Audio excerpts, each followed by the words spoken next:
सोचिए जरा, एक तरफ सुप्रीम कोर्ट में इस वक्त एक बहुत ही सीरियस और कॉन्स्टिट्यूशन लेवल डिबेट चल रही है।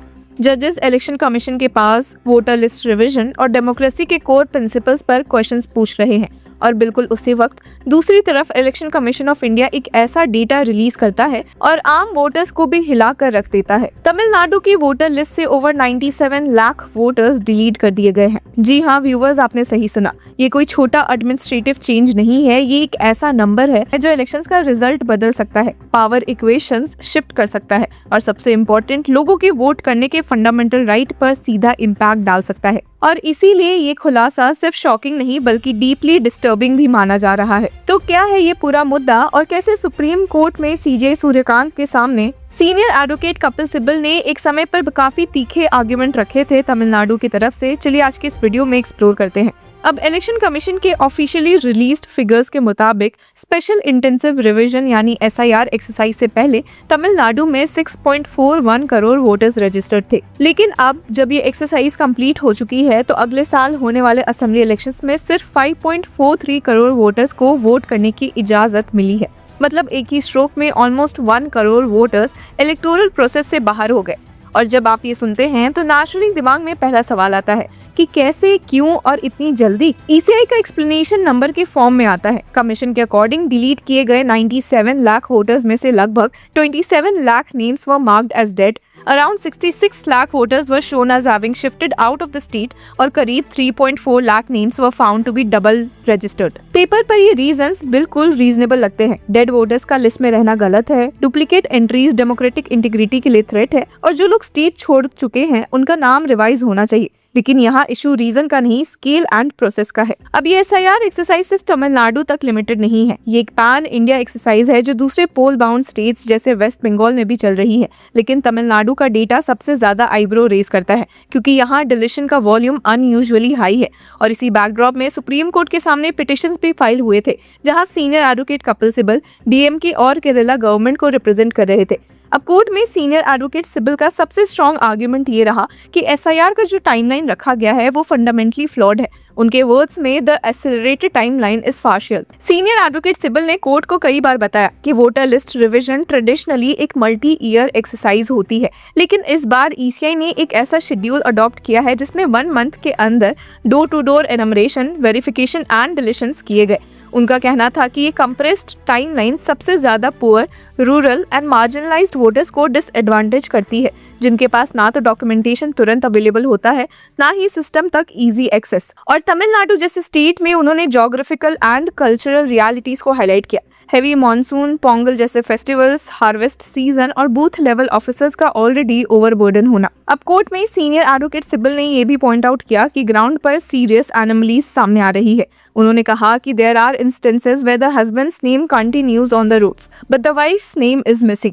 अब ये कोई आइसोलेटेड क्लरिकल एरर नहीं लगता बल्कि एक सिस्टमिक इशू का सिग्नल है। और जब ऐसे एग्जाम्पल्स आते हैं तो नेचुरली डाउट पैदा होता है कि कहीं जेन्युइन वोटर्स को गलती से या बिना प्रॉपर नोटिस के लिस्ट से हटा तो नहीं दिया गया। और जब आप डिस्ट्रिक्ट वाइज डेटा देखते हैं तो ये डाउट और गहरा हो जाता है। तमिलनाडु के कैपिटल चेन्नई में सबसे बड़ा रिवीजन हुआ है। यहाँ से 14.25 लाख वोटर्स डिलीट कर दिए गए।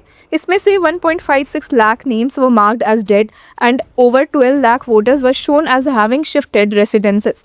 अब चेन्नई जहाँ 22 असेंबली सेगमेंट्स है, वहाँ टोटल वैलिड वोटर्स की संख्या सिर्फ 26 लाख रह गई है।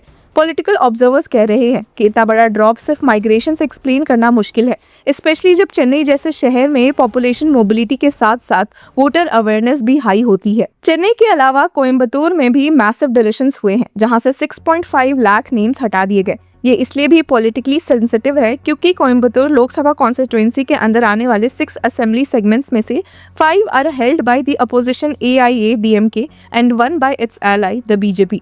इसी तरह दिंडीगुल डिस्ट्रिक्ट में 2.34 लाख वोटर्स डिलीट हुए जहां सीट्स रूलिंग DMK और AIADMK के बीच इवनली स्प्लिट है।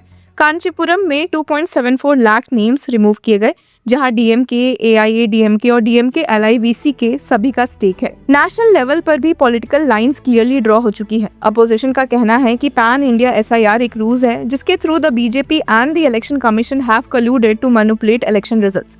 इलेक्शन कमीशन ने इस एलिगेशन को आउटराइट रिजेक्ट किया है और बीजेपी ने भी कहा है कि अगर मैनिपुलेशन होती तो वो हर इलेक्शन जीत जाती। बीजेपी का आर्ग्यूमेंट कोर्ट में ये रहा है कि ईसीआई कॉन्स्टिट्यूशनली एम्पावर्ड बॉडी है जो वोटर लिस्ट रिवाइज कर सकती है और इस पावर को सुप्रीम कोर्ट पहले भी रिकॉग्नाइज कर चुका है। अब सुप्रीम कोर्ट ने भी माना है कि इलेक्शन कमीशन को वोटर लिस्ट रिवाइज करने का अथॉरिटी है, लेकिन साथ ही कोर्ट ने एक इम्पॉर्टेंट ऑब्जर्वेशन दी है। कोर्ट ने ईसीआई को डायरेक्ट किया है कि वो रिप्रेजेंटेशन पर take a sympathetic view, especially जब एनुमरेशन प्रोसेस के डेडलाइंस एक्सटेंड करने की बात आए। इसी डायरेक्शन के बाद इलेक्शन कमीशन ने अनाउंस भी किया कि जिन वोटर्स के नाम डिलीट हो गए हैं उनके लिए क्लेम्स एंड ऑब्जेक्शन विंडो जनवरी 18 तक ओपन रहेगी। ऑफिशियल अश्योरेंस ये दिया गया है कि no eligible voter will be wrongfully removed from the list. लेकिन ग्राउंड रियलिटी ये है कि इंडिया में लाखों वोटर्स को ये भी पता नहीं होता कि उनका नाम लिस्ट से डिलीट हो चुका है जब तक कि वो इलेक्शन डे पर पोलिंग बूथ पर नहीं पहुंच जाते।